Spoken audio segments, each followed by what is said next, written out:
following show contains adult content. It's not our intent to offend anyone, but we want to inform you that if you are a child under the age of 18 or get offended easily, this next show may not be for you.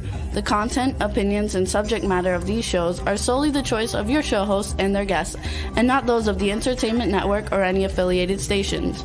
Any comments or inquiries should be directed to those show hosts. Thank you for listening.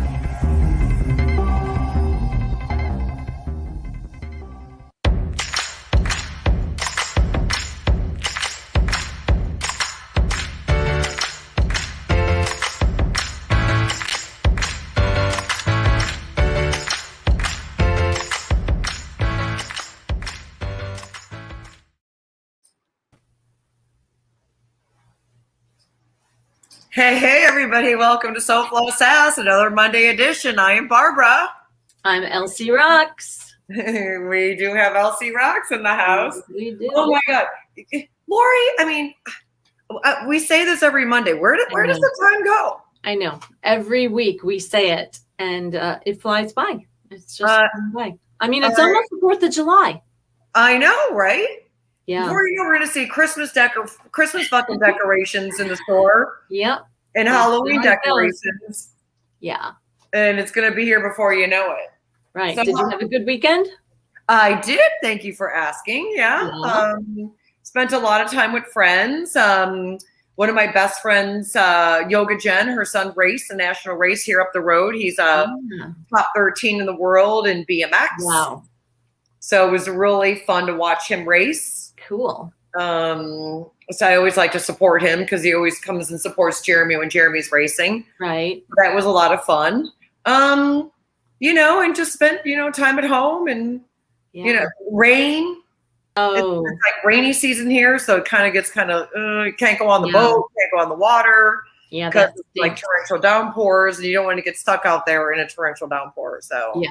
I don't have that problem. You had a girls' weekend. I had a girls' weekend. It was my friend's birthday, and we saw a couple of live bands. I drank. I don't want to give them a plug necessarily, but I drank a lot of White Claw, which I've never had before, and it's pretty strong. And because I hear people say that it's not strong. It's 5% alcohol, and I would say after my first one, I was already like, how many calories are in that? It's not a lot. I didn't really look, but no, it definitely put a smile on my face. I like putting a smile on your face, girlie. Yes. Thank you. Roxy, have you ever had a White Claw? Sorry, I had to enter back in, but yeah, I have had a White Claw, and it wasn't my thing. I didn't care for it too much. Well, I'm a whiskey drinker, so White Claw. Yeah, I am too. Seltzer. I am too, but it was 115 degrees at the show time, so I was looking for something refreshing that I could have on the rocks, and it worked pretty good. Nice. Yeah. A lot of people here, I don't know about where you're at. They're drinking like this thing called High Moon. High Moon. I don't know it. High Moon. What is it?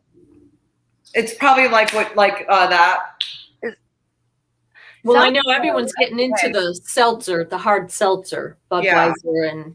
But what is it? Is it like is it like wine or is it like booze or?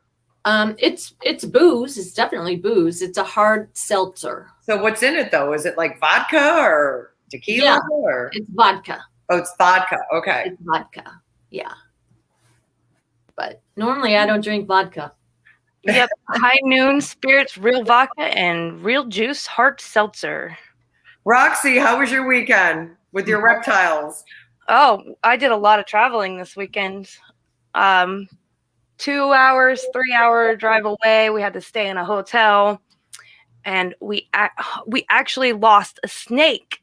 Oh my God. Yes. In the hotel? In the hotel parking lot. Which it was such an event because so there was this crazy shenanigans going on with some guy who used his girlfriend's credit card to rent out 5 hotel rooms. And she called and said, no, that's not me, blah, blah, blah. And then she ended up coming and putting sugar in his gas tank, and the police were all involved. And I was watching. It was a mess. Wow. Wait. What's the purpose of putting sugar in the gas tank? So you're stuck? It's supposed to lock up your motor. Yeah.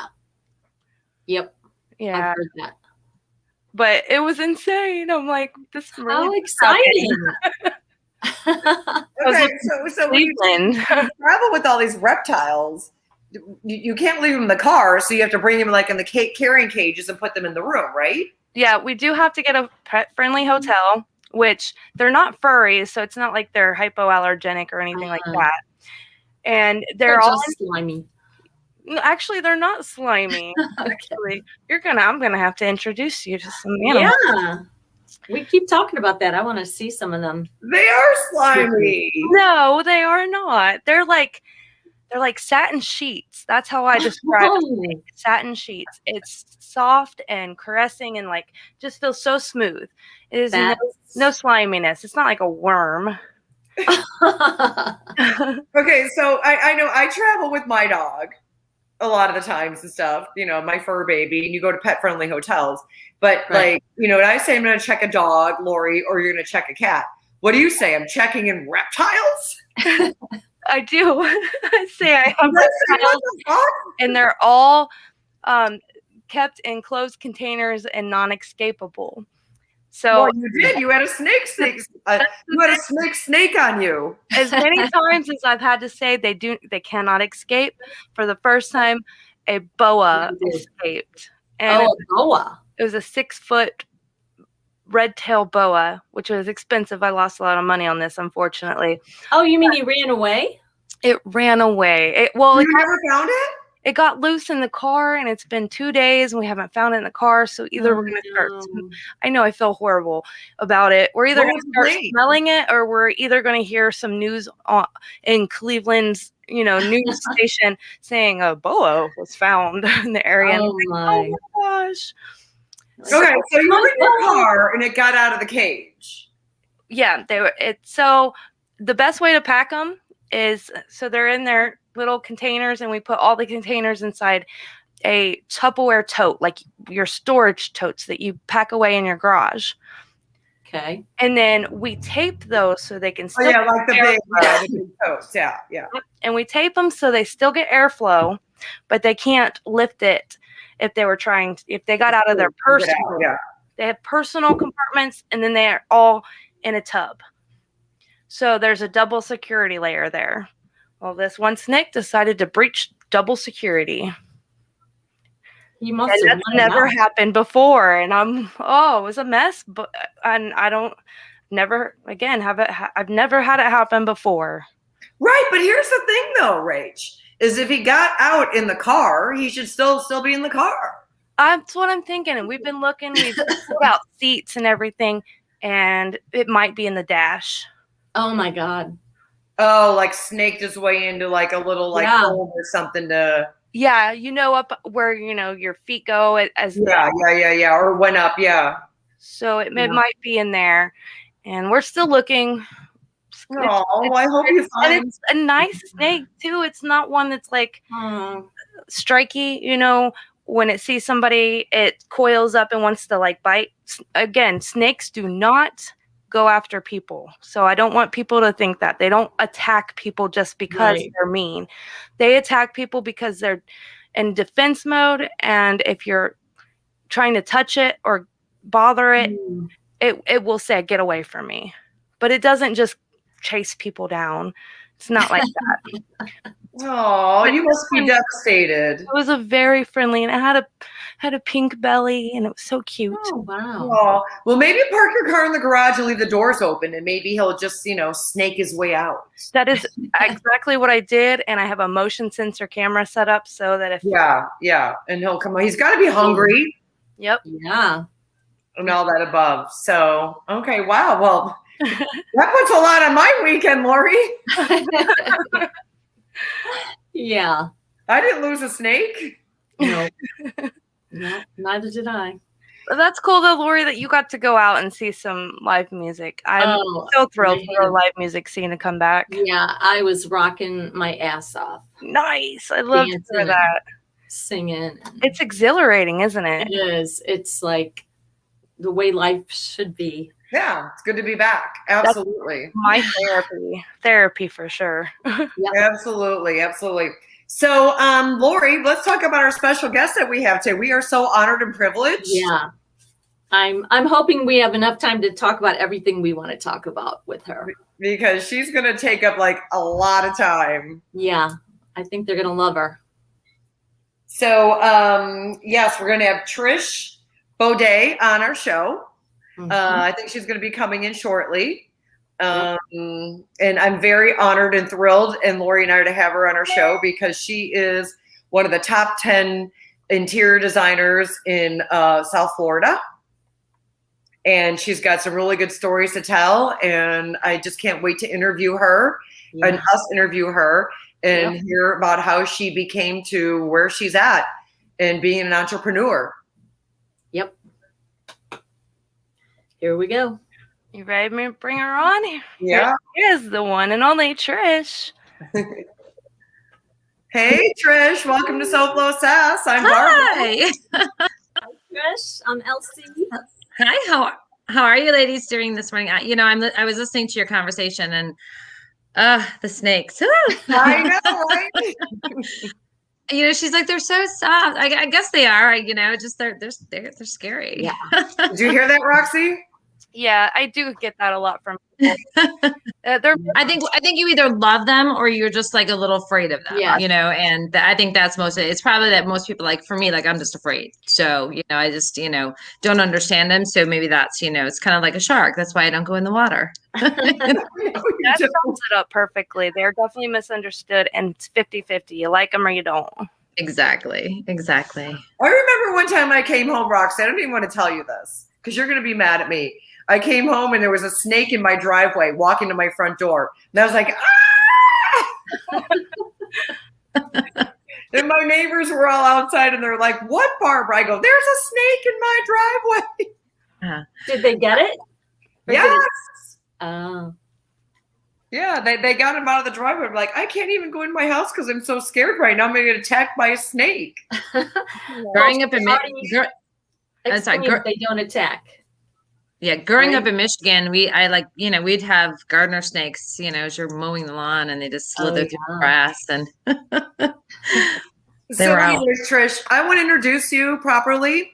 Thank you for coming on our show. Thank you for having me. Yes, my pleasure. I met you last week. You had me at hello when you told me about you. I'm very fascinated by you, and I know you have a really good story to tell, and I want to share it to everybody in our audience. Thank you. You being, an entrepreneur and a single mom, a fantastic mom, and what you've done and accomplished in your life.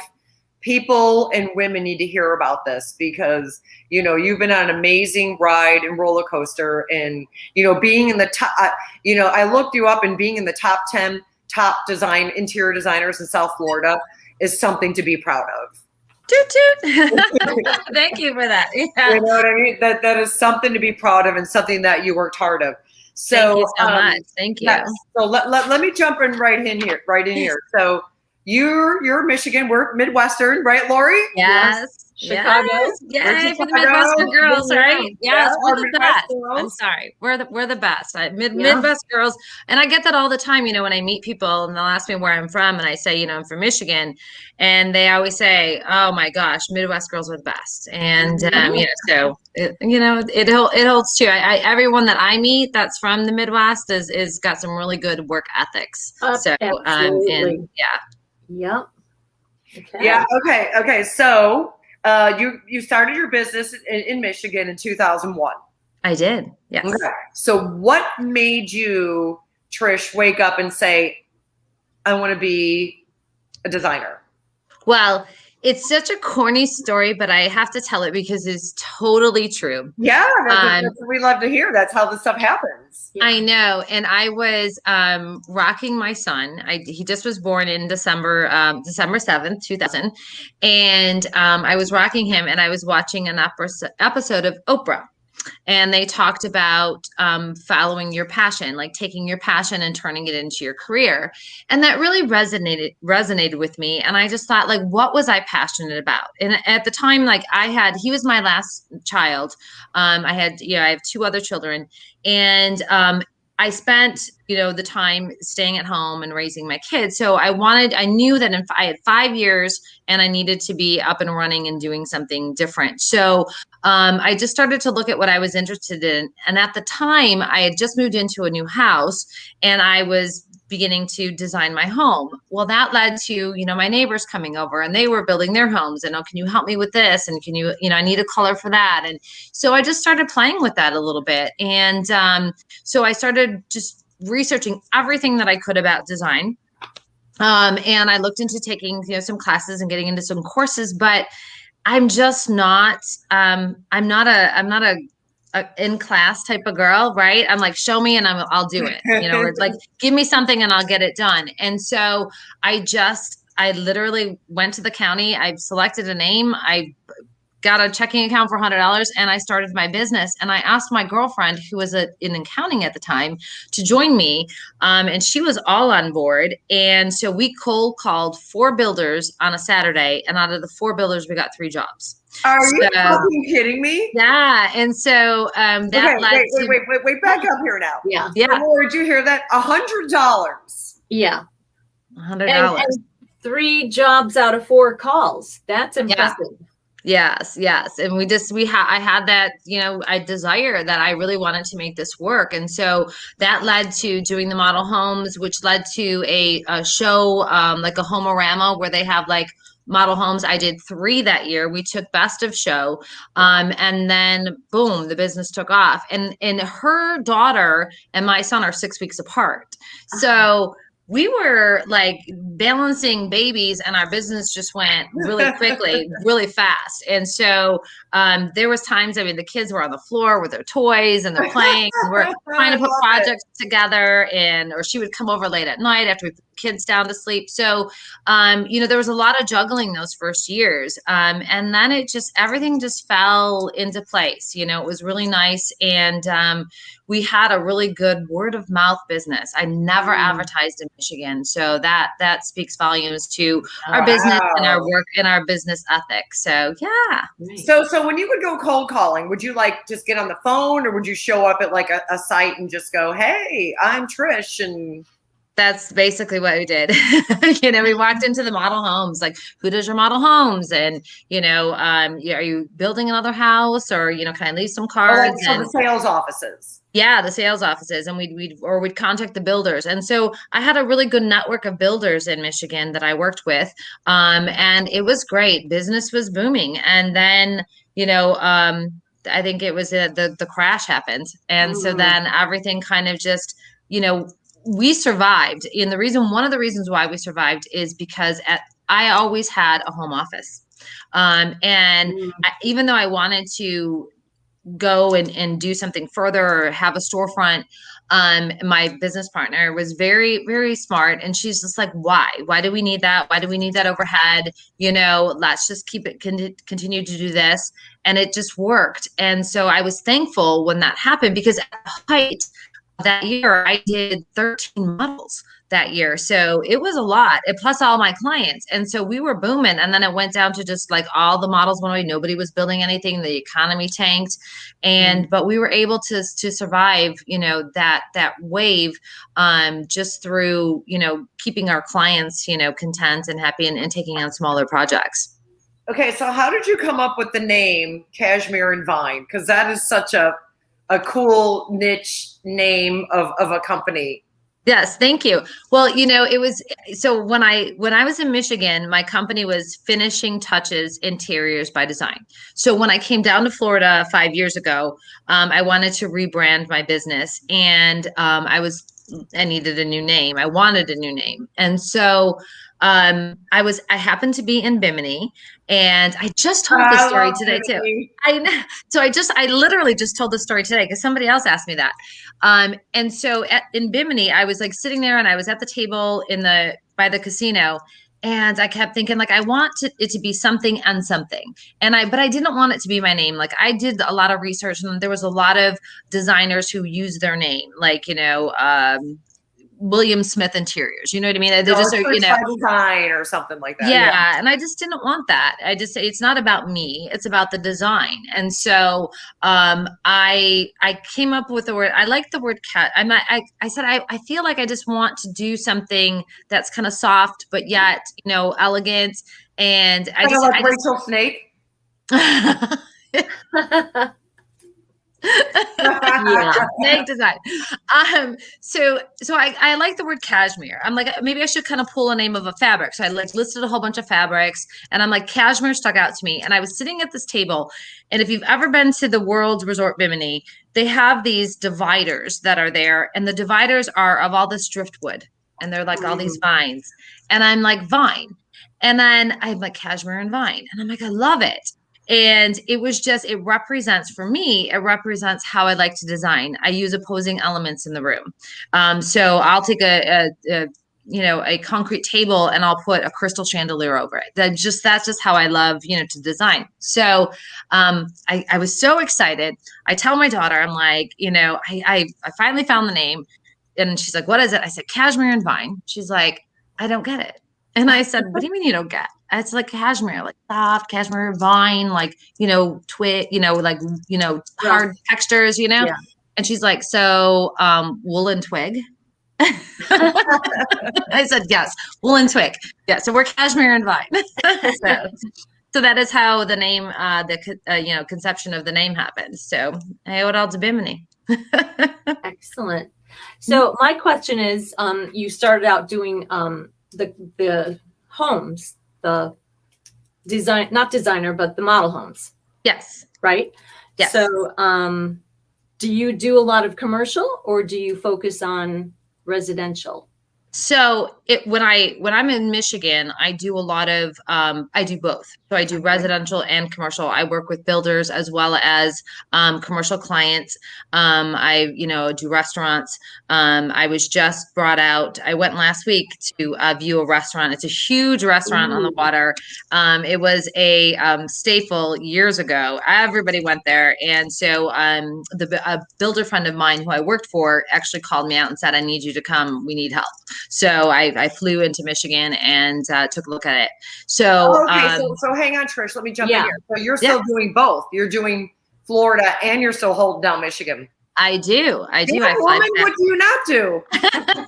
I'm like, fly back and forth. Yeah. How do you sleep? I know, right? I take a pill for that. So, so do I. That's how we sleep.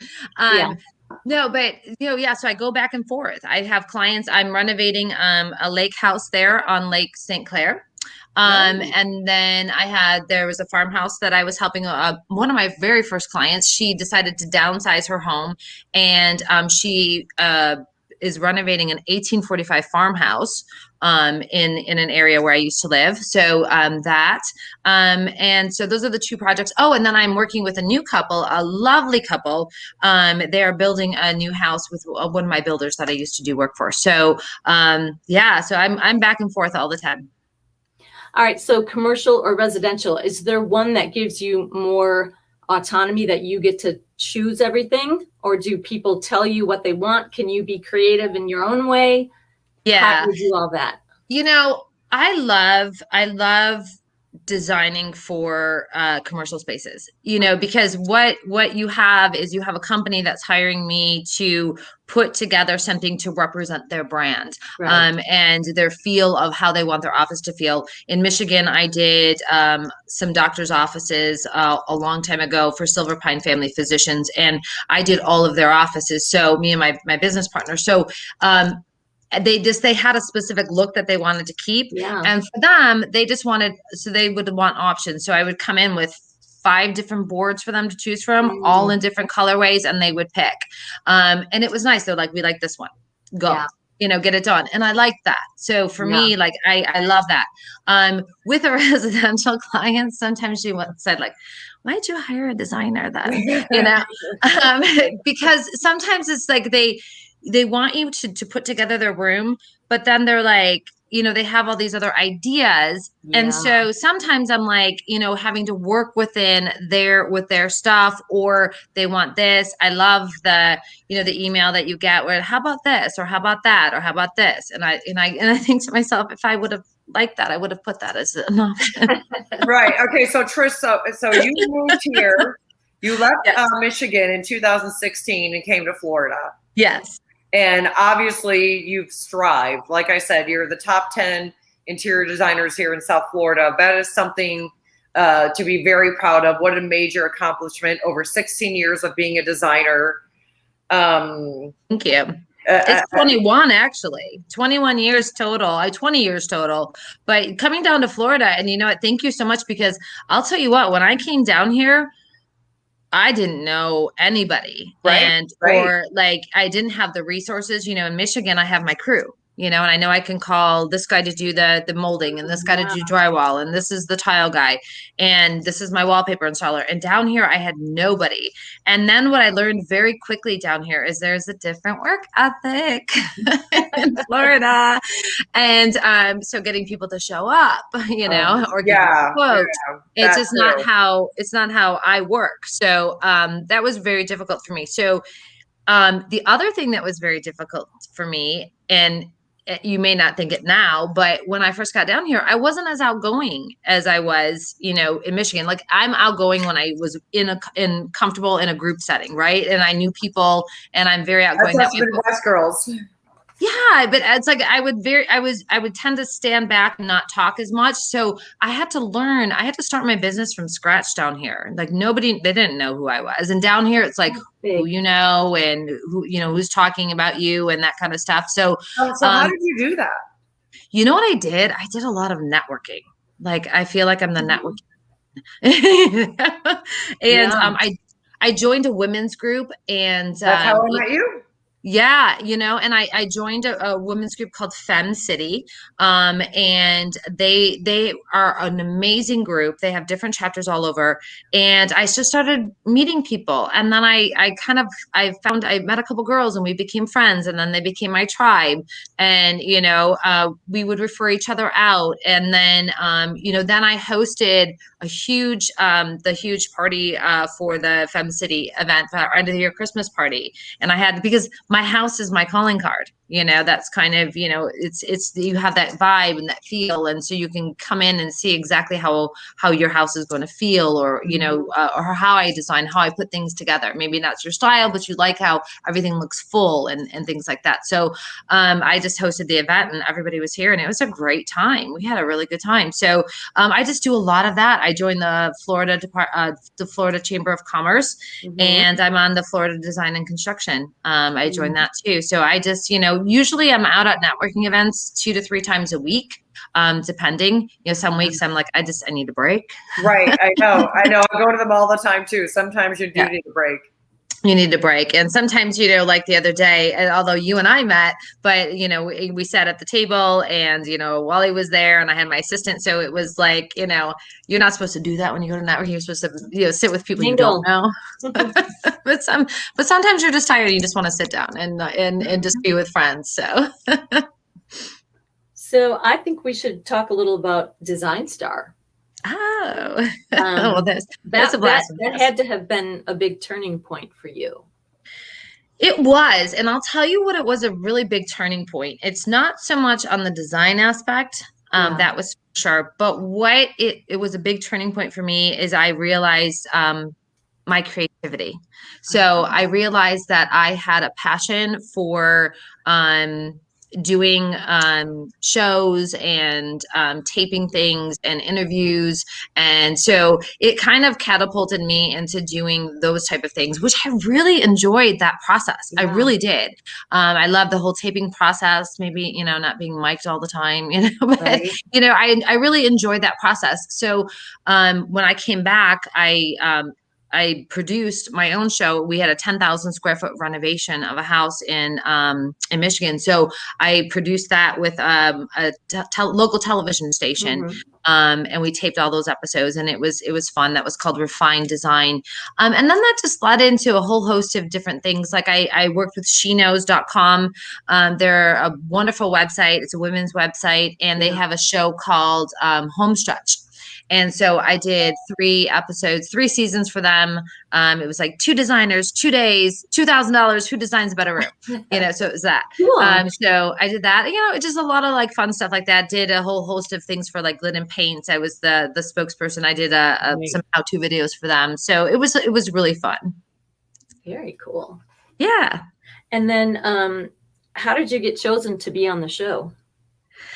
It was the story is like, so I watched Design Star season 2 and Kim Miles won that year, and her profession, she was a hairdresser. And I just said to my husband, I'm like, you know what, I can do this. And he's like, you know what, you can. And so I got the application, I filled it all out. I was going to do it. And then they wanted a video, and then I got a cold and I sounded like crap. So I was like, I'm not taping this. And then the deadline was approaching, and he's like, what are you doing with this? You have your paperwork. It's been sitting here for weeks. Why won't you do this?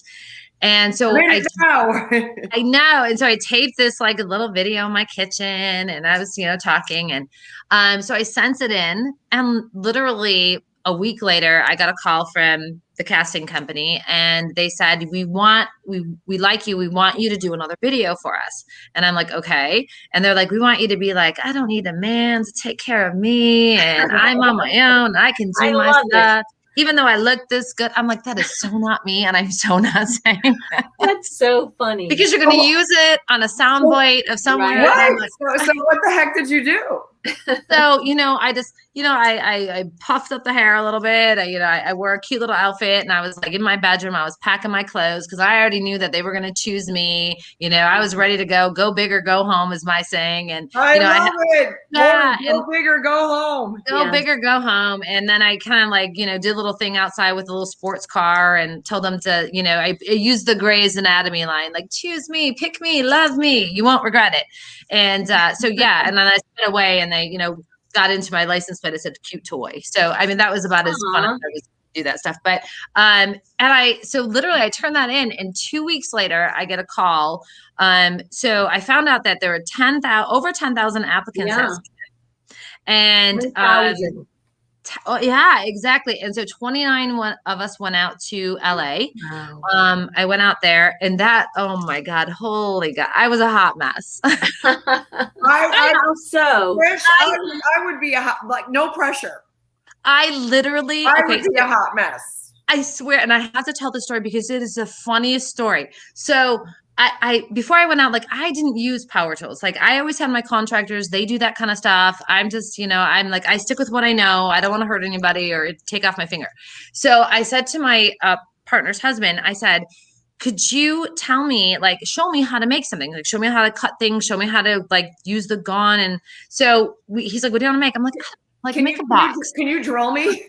A box. I am like, I want to just make a box, And so he's showing me how you cut and how you make the edges and that stuff. So we go there, and they have like your little challenge. And so I come into the room, and there's a table, and I kid you not, this table is probably like this wide, and it has the drill on, or the saw on it. And I'm looking at all these pieces of wood, and there's like the safety glasses, and they're like, okay, so we're going to film you making something. So you have to make something. And I'm like, oh my God. I'm like, thank you, baby Jesus. I'm like, I know how, I got this. I got this. I know how to make a box. I know. And so I'm like, I'm making a box. And so as I'm cutting the wood, I'm talking about the safety glasses and all that stuff, and I'm cutting the wood, and I'm thinking, like, I have the gun, and I need to, like, put the nail in. And how am I going to hold this? I didn't see the clamps. I probably should have used a clamp. How am I going to hold this and kind of like, get the nail in there? So all of a sudden I put the gun to the wood, and it goes, boom. And I like look, and the camera guy goes, oh, I said, oh my God, did I shoot you? Oh no. And he's like, yes. And I'm like, I'm so sorry. And so they're like, keep going. And I'm like, okay, so here's your box. I said, you could use it. You could put them up on the walls to frame artwork, memorabilia, or the nail that somebody shot you with. And I think they were like, okay, she's witty, so we'll take her. That's awesome. So then I got the call. That was in December, and then I got the call February 5th. It was on my birthday, and they called me. And well, what a great birthday present for you! Yeah, that was awesome. I know. I hung up the phone. I'm like, what are the chances? I guess 1 in 10. 9 in 10,000. That's the chance. Yeah. Well, I mean, amazing. girl, 10,000 applicants for you to be on, HGTV and being the designer. I mean, that's a huge accomplishment. Thank you. Thank you so much. I'm very proud of you. My hat goes out to you. Sitting here talking with you, it's obvious you're good on camera. You're like a natural. Thank you. Well, it's probably because this is a child. I had a very, extreme imagination, and I would just pretend I was somewhere else other than I wasn't. And, my mom would always be like, you're very dramatic, so yeah, that's okay. So we have more stuff to talk to you about, girly. Yeah. Yes. Okay. Tell us about this little thing that we know about Drunken History of Design LC. Yeah. So, yeah.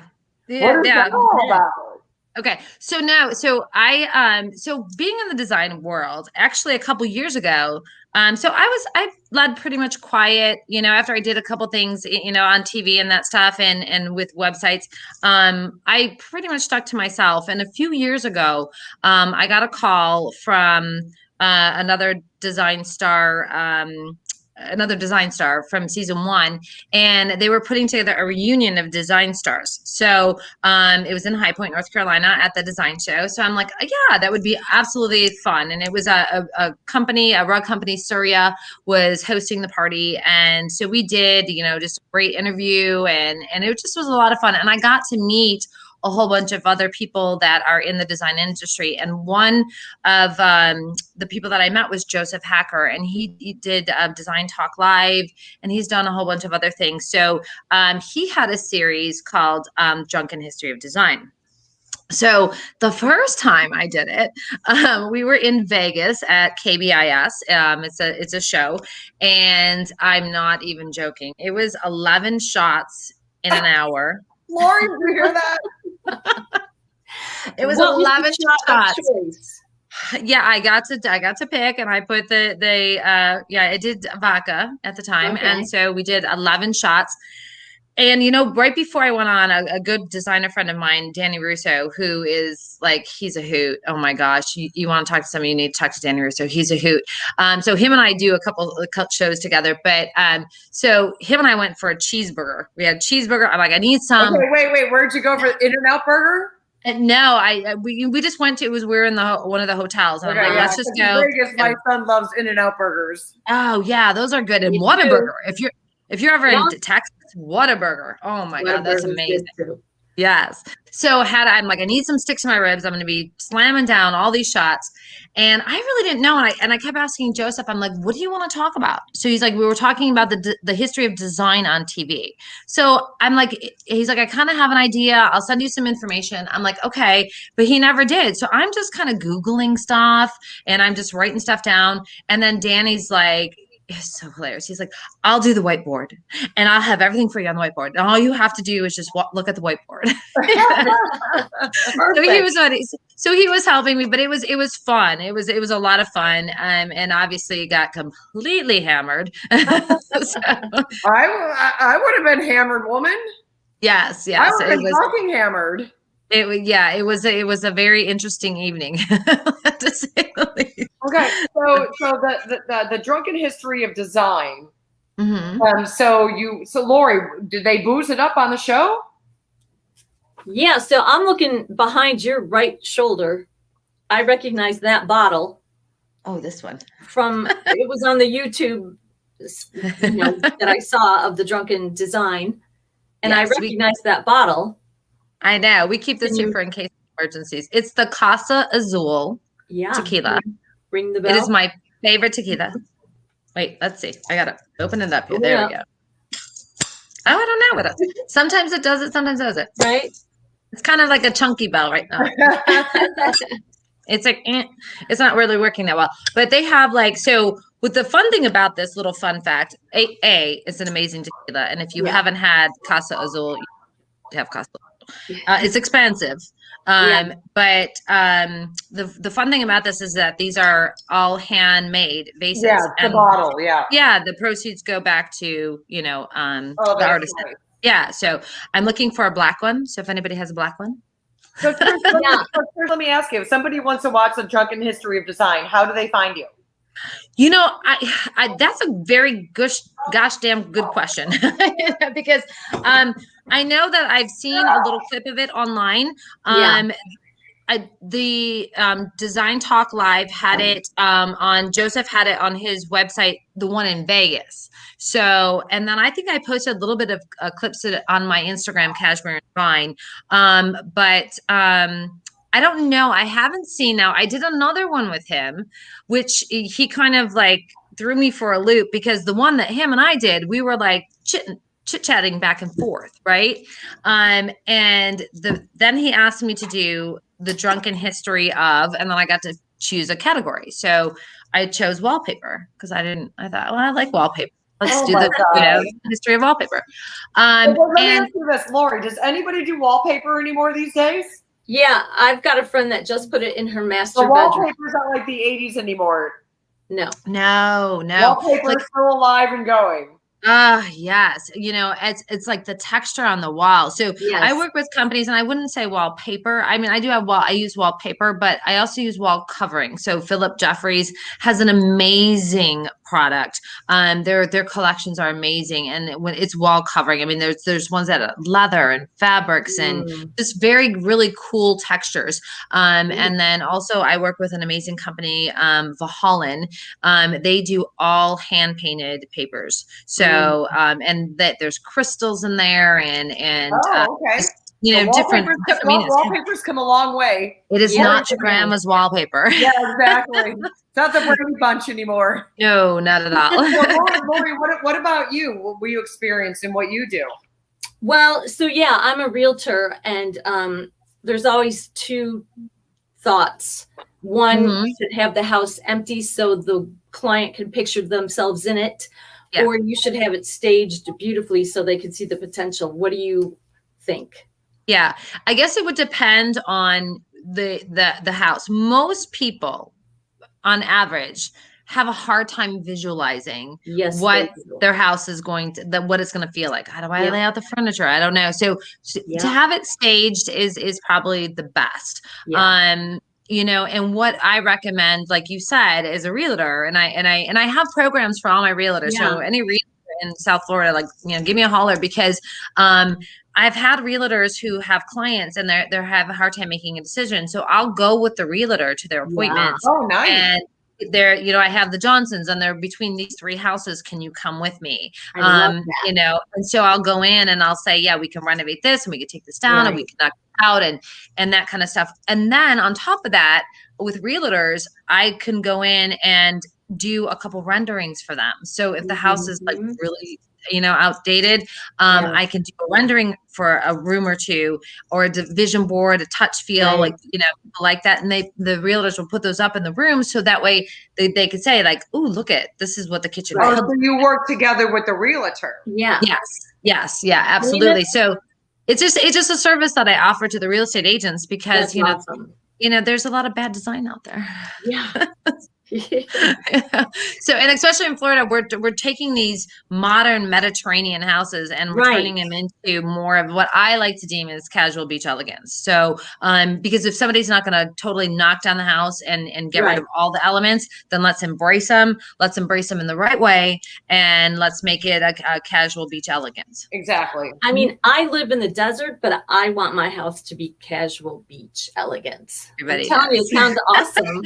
It's so, well, when somebody says, well, can you describe that? I describe it as, when you think of, beach, everything's so soft. So I use a lot of linens and a lot of whites, a lot of soft colors. And then I also bring in those driftwoods, that is that cashmere and vine element. So I have a lot of white behind me. I have a lot of white flowy drapes, and then I mix medians a lot. So, that's the misconception too. People are like, oh, well, I have silver handles on my door. Can I do gold? Yes, please do gold. Please mix it, And I always describe it as this, like, you you go to some stores and they have the bed in the bag. So you've got the comforter with the channels. Yeah. Like, don't do room in a bag. Like, don't buy the coffee table with the side tables that match. No, like I want to see like a wood coffee table with some glass side tables with leather. You know what I mean? Like, when you mix it up, it's just the best design look. Yeah. Trish, I am so sorry I have to jump in because I told you we were not going to have enough time with you because we have 4 minutes left on the show. We have to talk about a book, right, Lori? Yes, absolutely. What about this book? My Deception book. by Design. Yes. Let's hear about it. It's in the description it says erotic. Oh, it is. It's sassy. It's sassy. Erotic romance. It's erotic suspenseful romance. They made me put erotic because I was just very good in detailed description. What made you want to write a book, and what is this about? Again, it was one of those things where I just had that creativity. Going on the show kind of, branched out my creativity. And I wanted to write. I had the story in my head. And originally it started as like a screenplay. And I wanted to present it as like a show or like a movie or something. And it's just, I'm like, who's going to do this, right? So let me just turn it into a book. But I was reading a couple of books on vacation. I'm like, these are garbage. And again, I was just encouraged to write, and I did. And I did so not for the purpose of ever putting it out there, but only for the purpose of just finishing the story. And it was actually my mother, who I absolutely love and adore, who we were on vacation one time. She doesn't read. And I asked, do you want to read my book? And she's like, yeah, because I was giving it to people to read and they were really resonating with the characters. And so we were getting ready for dinner. She comes out of her room and she's just like, oh my God. And she's crying. And I'm like, what happened? Did somebody die? And she's like, and she's telling me about the book. And I'm like, wow, I did that. Wow. I did that. Okay, and so Trish, where can people buy this? On Amazon, Barnes and Noble? Yeah, it's on Amazon. It's Deception by Design. This is What's your price point? I'm sorry? Price point? I think it's like $12.95, $13.95 on Amazon, something like that.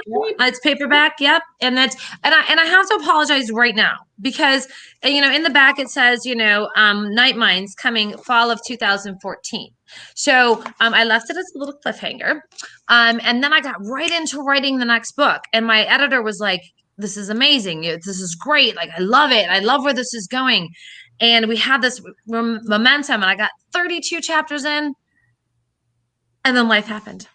And, you get a little writer's block. And then things had happened in my life. And so it was just, I stopped writing. And I love to write. So for me, like, I need to get back into it. And I need to find my zone again. And that's kind of one of my goals. Did you write a book about interior design? So no, I don't think I would. I guess I could. In this book, she is an interior designer, Isabella Hughes. She runs her own successful interior design firm. So, I think that was good for me, to write about that. You write with what you know. Yeah.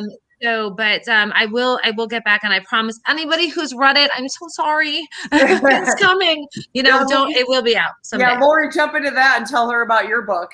Yeah, I get what you're saying about. I started writing in 2006, and I was also going to have it be a screenplay, and now I am getting back to trying to write it as a book as well. But you go back and read it. So I'm writing about what I know, music and record label shit and artists. And it's really interesting because, you know, when you said that, and it's so hard, like a lot of people don't realize how that works for writers, you know.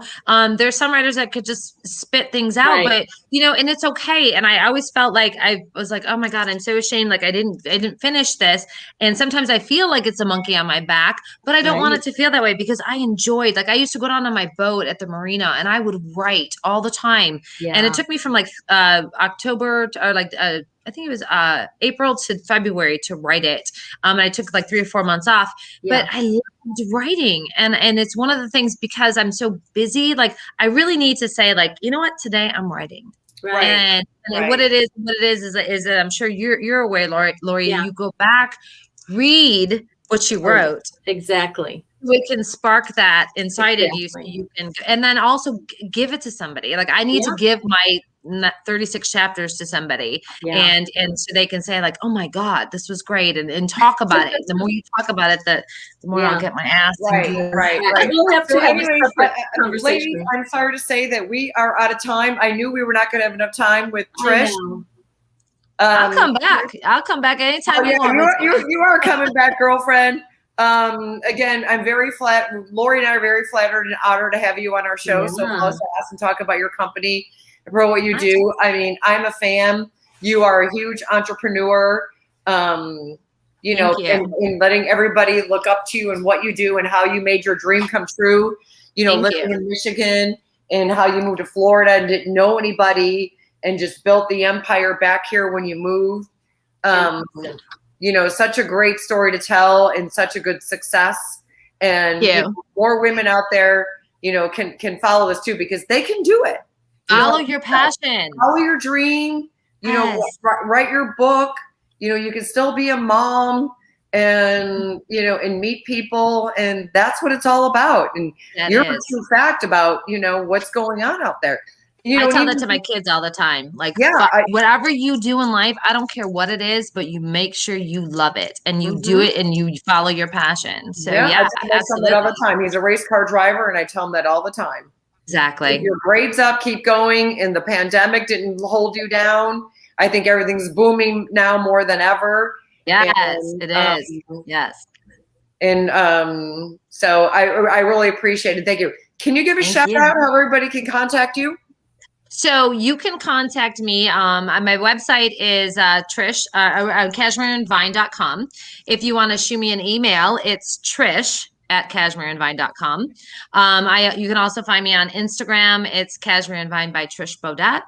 And I also have Cashmere Vine Facebook. So, but if you want to email me, it's trish@cashmere.com. So feel free to email. And I think even on my website, there's a little an email thing to fill out and send to me. Yeah, if it's working. Thank you so much for your time. It was very fun. You're awesome. Thank you. Next time I see you, I will have read the book.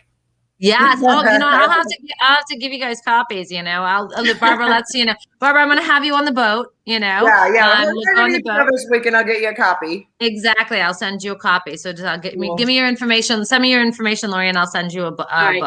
Oh, Trish, my pleasure. Roxy. Yes. And Roxy. Isn't she amazing? All right. Tune in next week, guys. Okay, we'll see you guys next Monday on SOFLO. Okay. See you. Thank you, everybody. ladies. Have a good week. Peace out. Bye.